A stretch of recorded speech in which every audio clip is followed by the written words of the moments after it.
Hi Steve, thanks for coming back. We've talked about quite a few things around Zadara and its use and the way that the model is and the type of technology used to deploy it.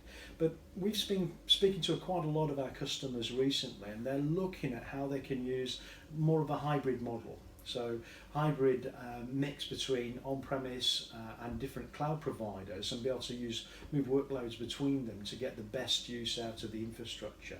Tell us a bit how Zadara would fit into that world. So, as you're aware, Zadara started as a public cloud attached storage infrastructure, and we moved into providing on-premise because we were seeing exactly that same need where customers wanted to be able to run some workloads on-premise in their own data center with their own compute, and also take advantage of the public cloud, maybe for test and dev, maybe for DR. But there's also another angle to this, which is if you're running on-premise and you've got a small amount of compute, and maybe you're a seasonal business and you get to maybe Christmas or a certain point in the year where you need to ramp up your compute and your services, then the public cloud is perfectly suited to running in that environment.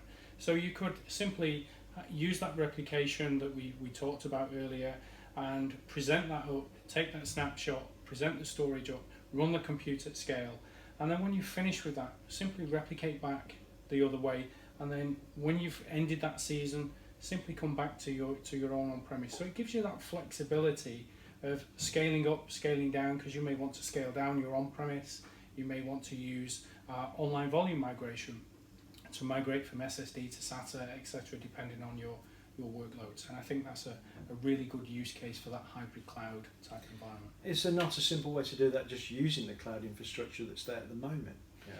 The problem with the traditional cloud vendors is you're stuck with what they can offer. So if you decide to use their magnetic media, then you're in those boundaries. If you then want to use their SSD technology, there's no volume migration capabilities.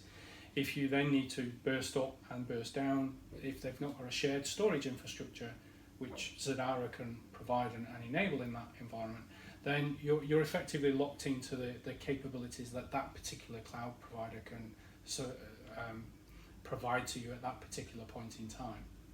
Okay, thank you very much. Okay, thank you.